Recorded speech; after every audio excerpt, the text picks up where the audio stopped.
Welcome to all. Greetings from Dhanush engineering service. मेरा नाम श्रीनिवास है। मैं धनुष इंजीनियरिंग सर्विस से रिप्रेजेंट कर रहा हूँ।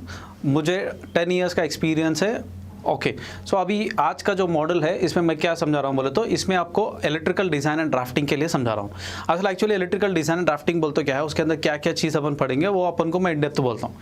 ओके अपन उससे डेप्थ में जाने से पहले कौन सा भी बिल्डिंग हो उस बिल्डिंग को आर्किटेक्ट कैसा इंपॉर्टेंट है, सिविल कैसा इंपॉर्टेंट है, स्ट्रक्चरल इंजीनियर कैसा इंपॉर्टेंट है, in the same way electrical engineer is also important for that building. Okay so और अदर वे में बोलना है तो अगर कौन सा भी बिल्डिंग को ऑक्यूपाई करना है तो अपन को 3 चीज़ का इंपॉर्टेंट है, जो फर्स्ट रहेगा एयर, सेकंड रहेगा वाटर एंड द थर्ड रहेगा इलेक्ट्रिसिटी।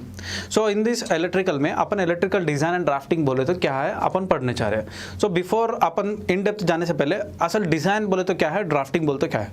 डिज़ाइन का मतलब ये है कि आपको कैलकुलेशंस, साइजिंग ऑफ इक्विपमेंट को अपन डिज़ाइन बोलते हैं, यानी कि बिल्डिंग के लिए कितने साइज का ट्रांसफार्मर चाहिए, ये बिल्डिंग के लिए कितने साइज का जनरेटर होना चाहिए, ये बिल्डिंग के लिए कितने साइज का यूपीएस और बैटरीज होना चाहिए, दैट उसको बोलते हैं अपन डिज़ाइन। नाउ ड्राफ्टिंग का मतलब ये है कि पिक्टोरियल रिप्रेजेंटेशन, यानी कि अपन जो भी कैलकुलेशंस कर रहे हैं वो वगैरह एक्सेल शीट्स वगैरह में कर रहे हैं, तो अपन ये एक्सेल शीट्स अपन साइट इंजीनियर को नहीं दे सकते, तो उसी के लिए अपन क्या कर रहे हैं, ड्राफ्टिंग कर रहे हैं। ड्राफ्टिंग में अपन ऑटोकैड यूज करके पूरा ड्राइंग्स बना देके उसका ड्राइंग्स को अपन एग्जीक्यूशन इंजीनियर को देने से क्या होगा, वो पूरा प्रोजेक्ट एग्जीक्यूट करके क्लाइंट को हैंड ओवर करना उसका रिस्पॉन्सिबिलिटी रहेगा। तो राइट, दिस इज अबाउट ये पूरा design, electrical design and drafting. Now अपन ये इलेक्ट्रिकल डिजाइन ड्राफ्टिंग में क्या चीज सिखाया जाता है बोलते हैं, फर्स्ट रहेगा अपन को बेसिक्स। बेसिक्स का मतलब क्या बोले तो अपन बीटेक में ऑलरेडी पढ़ चुके हैं, डिप्लोमा और बीटेक में पढ़ चुके हैं कि व्हाट इज वोल्टेज, वोल्टेज का मतलब क्या है, करंट का मतलब क्या है। और उसी तरह से इलेक्ट्रिकल में अपन को पता है कि इलेक्ट्रिकल में लोड्स जो है 3 तरीके के होते हैं। जो फर्स्ट रहेगा रेजिस्टिव लोड, सेकंड रहेगा inductive load and the third रहेगा कैपेसिटी लोड। मैं आपको एक क्वेश्चन पूछना चाह रहा हूँ, सपोज मेरे पास एक लोड है जो कि 4 किलोवाट का लोड है, तो अगर मैं किसी बंदे को ये 4 किलोवाट के लिए करंट फाइंड आउट करने के लिए क्वेश्चन पूछूंगा तो वो बोलेगा एक ही answer, ohm's law. Ohm's law we know that V equal to IR, but ये ओम्स लॉ का जो फॉर्मूला होता है वो ओनली रेसिस्टर, एक छोटा सा रेसिस्टर रहेगा, उस रेसिस्टर को करंट फाइंड आउट करने के लिए अपन ओम्स लॉ लगाते। बट जब मेरा लोड 4 किलोवाट है तो उसको अपन ये फॉर्मूला यूज नहीं कर सकते, अपन यूज करते हैं इधर P equal to VA cos phi और P is equal to √3 VA cos phi। Now अभी अपन को एक क्वेश्चन मार्क आएगा कि अगर मैं कौन सा फॉर्मूला यूज करूं, ये सिंगल फेज का फॉर्मूला यूज करूं या 3 फेज का फॉर्मूला यूज करूं। सो इसके लिए अपन को एक स्टैंडर्ड दिया हुआ है, नीमा, नेशनल इलेक्ट्रिकल मैन्युफैक्चरिंग एसोसिएशन। ये स्टैंडर्ड ने क्या किया कि हर एक डिजाइन इंजीनियर के लिए एक स्टैंडर्ड दिया हुआ, अगर मेरा लोड इतना रहेगा तो 4 सिंगल फेज लेना है, और ये मेरा लोड इससे ज्यादा रहेगा तो 3 फेज होना है। अगर मेरा केवीए में रहेगा, केवीआर में रहेगा, कैसे डिसाइड कर सकते हैं, अपन ये बेसिक्स में पूरा कॉन्सेप्ट पढ़ेंगे। नाउ अभी सेकंड में जाओगे तो इलेक्ट्रिकल वाइज अपन सुना है कि resistive, inductive, capacitive. The same way building के लिए क्या क्या लोड्स रहेंगे। सो आप कौन सा भी बिल्डिंग हो, चाहे रेजिडेंशियल हो, चाहे कमर्शियल हो, चाहे इंडस्ट्रियल हो, कौन सा भी बिल्डिंग में हो, लोड्स अपन को 3 टाइप के लोड रहे। एक रहेगा लाइटिंग लोड, और सेकंड रहेगा पावर लोड्स एंड थर्ड रहेगा एसी लोड। अगर यही क्वेश्चन मैं किसी इंजीनियर को पूछूंगा तो वो बोलेगा सर मेरे घर में टीवी है, फ्रिज है, ओके, गीजर है वगैरह। सो अपन उसको बोलते हैं appliances, we call that as an appliances. क्यों? ये अप्लायंसेस अपन कहाँ कनेक्ट कर रहे हैं, सॉकेट्स में कनेक्ट कर रहे हैं। तो उसी के हिसाब से इलेक्ट्रिकल के हिसाब से loads internally are classified into 3 category. What are they बोले तो फर्स्ट रहेगा लाइटिंग लोड, सेकंड रहेगा पावर लोड, थर्ड रहेगा AC load. Now coming to external loads. External loads में अपन को क्या लोड रहेंगे, मोटर्स। सो वो मोटर अपन लिफ्ट के लिए यूज करेंगे तो लिफ्ट मोटर लगेगा, अगर अपन वाटर सप्लाई के लिए यूज करेंगे तो वाटर मोटर हो जाएगा, एंड फायर फाइटिंग एप्लीकेशंस के लिए यूज करेंगे तो फायर फाइटिंग। सो कौन सा भी बिल्डिंग हो अपन को 3 टाइप्स ऑफ एक्सटर्नल लोड रहेंगे, lift motor, water motor and fire fighting motor. Okay, now coming to internal load में चलते हैं। First lighting. नाउ अपन को एक बिल्डिंग बन चुका है, वो बिल्डिंग के लिए फर्स्ट अपन क्या करना है कि कितने नंबर ऑफ लाइट्स मुझे चाहिए, how many lights we require. So ये लाइट्स कैलकुलेशंस कौन करेगा। सो जनरली अगर एक छोटा सा घर रहेगा तो अपन एक क्या करेंगे, इलेक्ट्रिशियन को बुलाएंगे, वो होल्डर लगा देगा, होल्डर में अपन लाइट्स लगा के यूज करना स्टार्ट करेंगे। बट कौन सा भी एक कमर्शियल बिल्डिंग है वो अपन टेक्नीशियन को नहीं बुला सकते, तो उसी के लिए अपन को क्या करना है, लाइटिंग कैलकुलेशंस करना है, कितने नंबर ऑफ लाइट्स मुझे होना है। सो इस कैलकुलेशंस किसके हिसाब से चलेंगे बोले तो एक स्टैंडर्ड लक्स लेवल दिया हुआ है। Okay, NBC, there is one standard called NBC, national building code. ये नेशनल बिल्डिंग कोड ने क्या किया बोलते तो हर एक रूम के एप्लीकेशन के हिसाब से एक स्टैंडर्ड लक्स लेवल दिया हुआ है, उस लक्स लेवल मेंटेन करने के लिए मुझे कितने नंबर ऑफ लाइट्स चाहिए वो अपन कैलकुलेट करना है। तो वो हो गया मैनुअल कैलकुलेशन, जिसमें मैं अपन को कैटलॉग दूंगा, वो कैटलॉग के हिसाब से अपन लाइटिंग फिक्चर कैलकुलेट, चाहे फिलिप्स का हो, चाहे सिस्का एलईडी का हो, चाहे क्रॉम्पटन ग्रेस का हो, कौन सा भी कैटलॉग में से टेक्निकल पैरामीटर लेके अपन को मैनुअल कैलकुलेशन करना है। राइट, देन और एक way of calculation is software, इसमें अपन यूज करते हैं सॉफ्टवेयर कॉल्ड डायलक्स ईवो। सो अभी जो मैं आपको इसमें पढ़ाऊंगा जो रीसेंट वर्जन है डायलक्स ईवो। नाउ डायलक्स ईवो में एडवांटेज क्या बोलते हैं? फर्स्ट एडवांटेज ये है कि जब अपन को आर्किटेक्ट का लेआउट मिलेगा, वो आर्किटेक्ट लेआउट को अपन डायलक्स में इंपोर्ट कर सकते हैं। ओके, इंपोर्ट हो गया। इंपोर्ट होने के बाद में अपन को क्या करना, पूरा बिल्डिंग कंस्ट्रक्शन करना है, कलर्स वगैरह देना है, फर्नीचर्स वो पूरा अपन दे सकते हैं। नाउ बिल्डिंग कंस्ट्रक्शन होने के बाद में अपन को क्या करना है, लाइट सिलेक्शन करना है और लाइट्स लगाना है। That also we are doing in DIALux. And the most important of DIALux का ये चीज क्या है कि पूरा लाइटिंग ऑन करके उसको 3D विजुअलाइजेशन दिखा सकते हैं, और ये विजुअलाइजेशन होने के बाद में इसको फिर एक्सपोर्ट करके ऑटोकैड में दे सकते हैं, जो कि अपन को क्लाइंट को रियल टाइम ऑटोकैड लेआउट दे सकते हैं। That is most important in DIALux evo. और डायलक्स ईवो में और एक एडवांटेज है कि we can do outdoor lighting. Outdoor lighting यानी कि गार्डन लैंडस्केपिंग लाइटिंग कर सकते हैं। Okay, then we can do pedestal lightings, सारा अपन आउटडोर लाइटिंग भी पूरा दिखा सकते हैं। That is about DIALux evo. Right, lighting का हो गया। नेक्स्ट क्या है कि सॉकेट्स, कि एक रूम में मुझे कितने नंबर ऑफ सॉकेट चाहिए। सो जनरली कभी भी आप देखिए अपन को किचन में जनरली अगर मैं एक सॉकेट लगाऊंगा तो उसका कुछ फायदा नहीं है। क्यों? मुझे बहुत सारे लोड्स रहेंगे किचन में रहेगा गीजर, किचन में रहेगा you'll have a grinder, okay, you'll have an Aquaguard, chimney रहेगा, toast rider, oven, because your demands are getting increased. तो ये सारे अपन एक ही सॉकेट में ले सकते, तो कितने नंबर ऑफ सॉकेट्स मुझे चाहिए, तो ये कैसा डिसाइड करना है बोलते फर्स्ट चीज जो है अपन को क्लाइंट से इनपुट लेना कि भाई आपको कितने नंबर ऑफ सॉकेट्स चाहिए। और सेकंड चीज, अगर क्लाइंट को कुछ भी पता नहीं है तो अपन क्या करते हैं, एनवीसी स्टैंडर्ड के हिसाब से नंबर ऑफ सॉकेट्स अपन को डिफाइन करना है। सो इससे अपन को क्या होगा, नंबर ऑफ सॉकेट्स कैलकुलेशन हो जाएगा। देन नेक्स्ट आएगा एसी लोड कैलकुलेशंस। एसी अपन को पता है ACs are rated in terms of TR, turn of refrigeration. Okay, so generally अपन जो एसी कैलकुलेशंस करते हैं वो ओनली डोमेस्टिक एसीज का कैलकुलेशन करते हैं, यानी कि स्प्लिट एसी हो गया या विंडो एसी हो गया। So split AC and window AC जो है टन में रहता है, तो अपन को एक रूम में कितने टन का एसी मुझे लगाना है तो अपन को कैलकुलेट करना है। तो ये कैसा डिफाइन करते बोलते हो, एचवीएसी में अपन को दो स्टैंडर्ड है, ISHRE and ASHRE, like Indian society of heating refrigeration air conditioning, American society of heating refrigeration air conditioning. इन दो स्टैंडर्ड ने क्या किया बोलते हैं, एक रूम में कितने टन का एसी लगाना है मुझे कैलकुलेट कर सकते हैं। नाउ टन आ गया, अभी टन से किलोवाट को में कन्वर्ट करना है, किलोवाट से कन्वर्ट करके अपन को लोड में ऐड करना है। तो ये पूरा अपन एसी लोड कैलकुलेशन में सीखेंगे। ओके, देन अपन को ये तीनों लोड ऐड करने के बाद में क्या आएगा, सारा फ्लैट का लोड आएगा।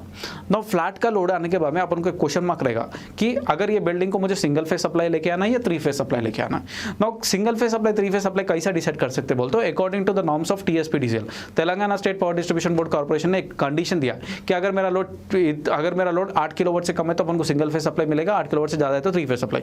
और एक कंडीशन क्या है कि अपन बोर जब डालते हैं, सबमर्सिबल पंप्स डालते हैं, वो सबमर्सिबल पंप का HP का कैपेसिटी 3 HP से ज्यादा है तो अपन को भी 3 फेज सप्लाई लेके आना है। तो नाउ 3 फेज सप्लाई ने अपने लेके आने के बाद में अपन को क्या करना है कि ये सारा बिल्डिंग का लोड को 3 फेज में इक्वली डिवाइड करना है, R फेज में, Y फेज में और B फेज में। ये लोड, इसको बोलते हैं लोड बैलेंसिंग शीट। सो लोड बैलेंसिंग शीट का इंपॉर्टेंट क्या है कि लोड को अपन इक्वली 3 फेज में डिवाइड कर रहे हैं, और उसके अलावा अपन को डीबी का साइज आएगा, दो ये like you can see 2 way dB हो गया, 4 वे डीबी हो गया, 6 वे डीबी। तो अपन के घर के लिए कितने साइज का डीबी लगाना है, इनकमर का साइज कितना होना चाहिए, आउटकमर साइज का कितना होना चाहिए, केबल का साइज कितना होना चाहिए, पूरा अपन को डिस्ट्रीब्यूशन बोर्ड का कैलकुलेशन कराएंगे। राइट, अभी अपन का घर का लोड आ गया। नाउ एक्सटर्नल लोड्स क्या रहेंगे, एक्सटर्नल लोड्स अपन को रहेगा मोटर्स। सो मोटर में अपन को बोला था मैंने lift motor, water motor, fire fighting.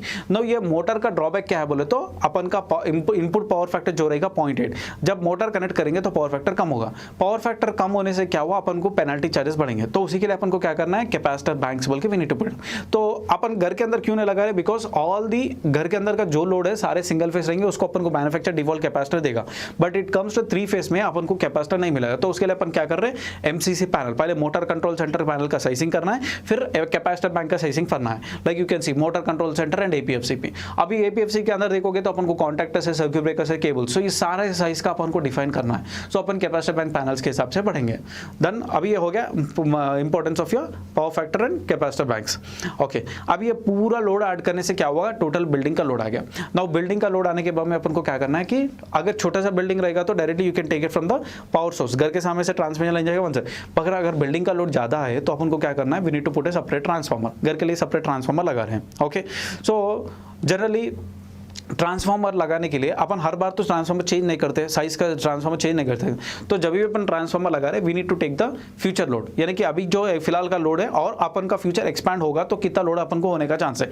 सो 10% या 5% एक्स्ट्रा लोड लेके अपन ट्रांसफार्मर साइज फाइंड आउट, और उसके साथ diversity factor, demand factor parameters लेके और मोटर का विस्टैंडिंग कैपेसिटी पैरामीटर लेके अपन को ट्रांसफार्मर का साइज फाइंड आउट करना है। राइट, आपने ट्रांसफार्मर का साइज फाइंड आउट किया, सपोज मुझे 630 का केवीए का ट्रांसफार्मर आया।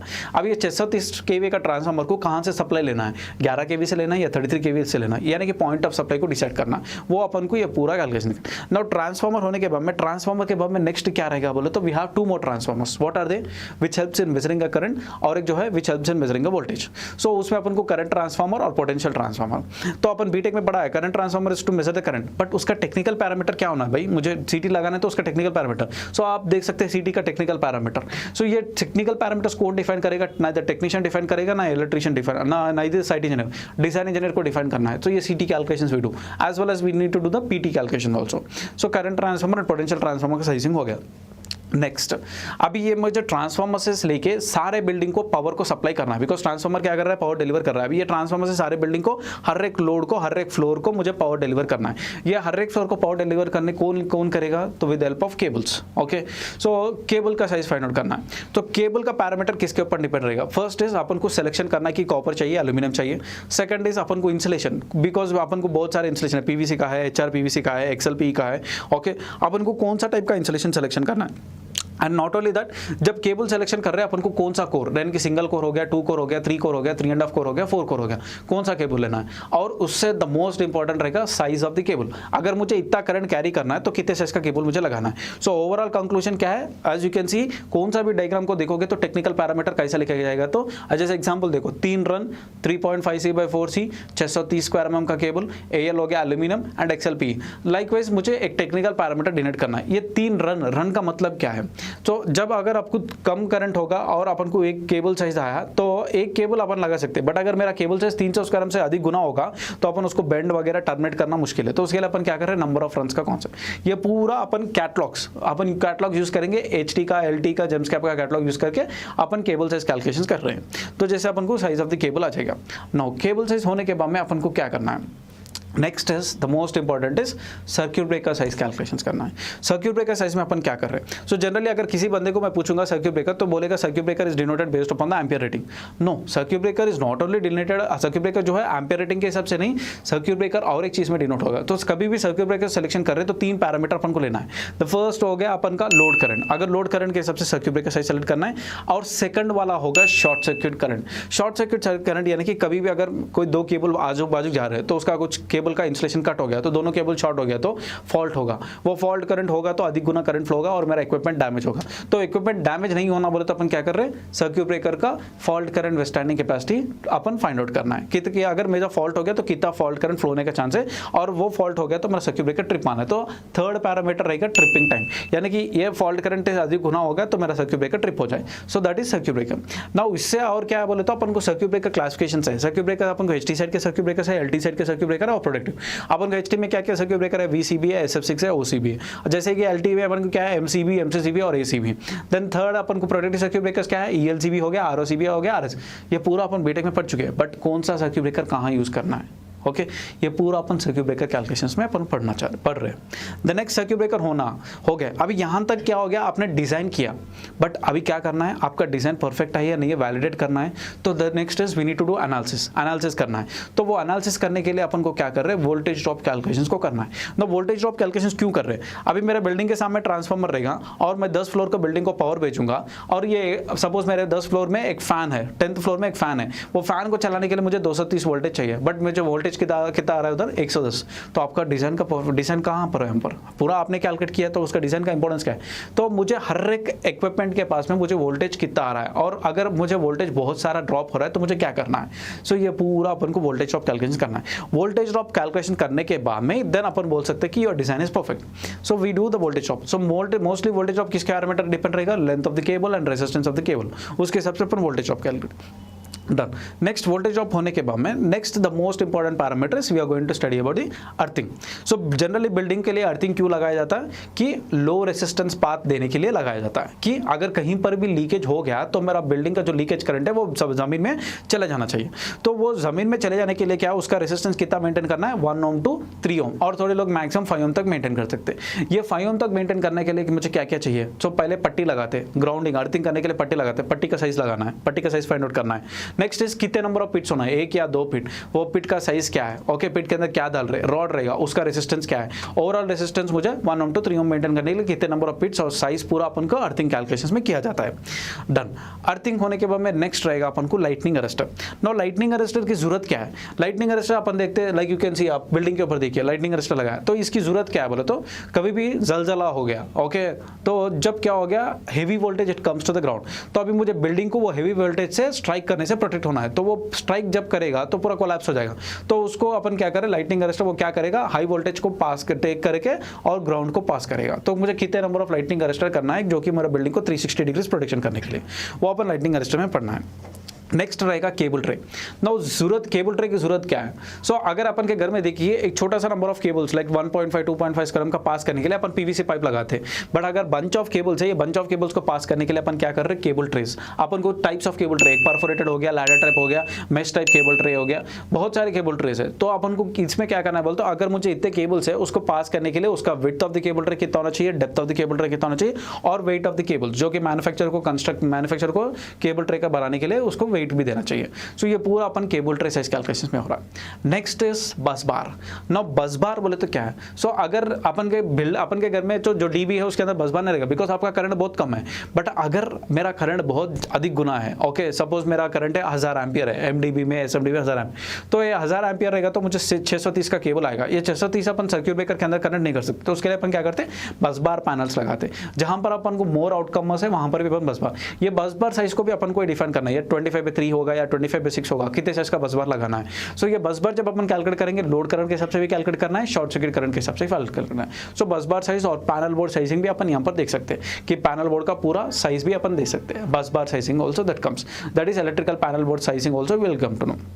नो बस बार हो गया। नेक्स्ट रहेगा अपन को द मोस्ट इंपॉर्टेंट रहेगा, यहाँ तक आपने क्या किया, पूरा डिजाइन किया। अभी अपन को क्लाइंट को जब अपन प्रोजेक्ट देना है, ये पूरा कैलकुलेशन तो नहीं देते, उसको क्या करना है, बिल ऑफ क्वांटिटी देना है। तो बिल ऑफ क्वांटिटी का ये मतलब हो गया कि सारा ये प्रोजेक्ट को मुझे एग्जीक्यूट करने के लिए क्या क्या क्वांटिटी ऑफ मटेरियल, लाइक आप देख सकते हैं एग्जाम्पल बीओक्यू, इसमें क्या हो गया, कितने लाइट्स है, कितने फैंस है, कितना केबल्स है, पूरा अपन को ये बिल ऑफ, तो बिल ऑफ क्वांटिटी से अपन को क्या आएगा, पूरा बिल्डिंग का कॉस्टिंग आएगा, ओके, जो कि ये प्रोजेक्ट को एग्जीक्यूट करना है तो मुझे कॉस्ट ऑफ मटेरियल क्या होना चाहिए, यहाँ बिल ऑफ की क्वांटिटी हो गया। देन नेक्स्ट यहाँ तक अपने डिजाइन देखा है। अब ये डिजाइन जो है कैलकुलेशंस अपन क्लाइंट को नहीं दे सकते, क्यों, बिकॉज वो नेक्स्ट टाइम अपन को फिर प्रोजेक्ट लेके आना ना, तो अपन क्या कर रहे हैं, अपन उसको ओनली ड्राफ्टिंग देते हैं। ड्राफ्टिंग का मतलब है जैसे मैंने बोला ऑटोकैड में पूरा अपन को ड्रॉस करना है। तो ऑटोकैड में अपन क्या ड्रॉ कर रहे हैं, फर्स्ट रहेगा अपन को सिविल लेआउट रहेगा जो कि आर्किटेक्ट से आएगा। अब ये सिविल लेआउट को लेके अपन क्या कर रहे हैं, पूरे फिक्चर प्लेसमेंट कर रहे हैं, यानी कि लाइटिंग प्लेसमेंट करना है, पावर प्लेसमेंट करना है, एसी लोड फिक्चर प्लेसमेंट करना है, पूरा ये होने के बाद में इसको अपन सर्किट वायरिंग दिखाना है। सर्किट वायरिंग का मतलब क्या है, ये कि ये स्विच बोर्ड को कौन सा फेज आ रहा है, ये स्विच बोर्ड से कहां कौन से लाइट को कौन सा फेज जा रहा है और कौन सा स्विच से जा रहा है, वो हो गया आपका circuit wiring. Now control wiring का मतलब क्या है कि स्विच बोर्ड से लेके पॉइंट को, कि स्विच बोर्ड से पॉइंट को कौन सा फेज जा रहा है और कौन सा स्विच से जा रहा है।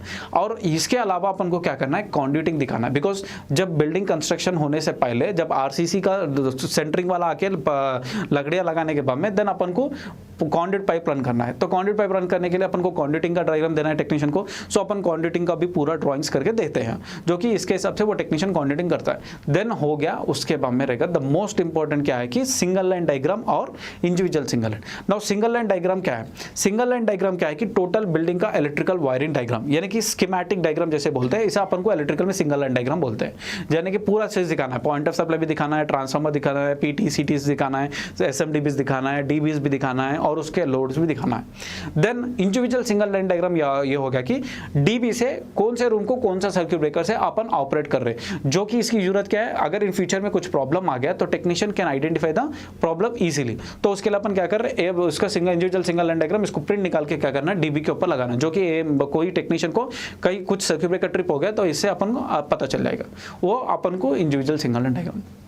ये सारा चीज अपन कहाँ करेंगे बोले तो इलेक्ट्रिकल डिजाइन एंड ड्राफ्टिंग में आपको सिखाया जाता है। Okay, so thank you for watching my video. So hope फिर अपन मिलेंगे ज़रूर।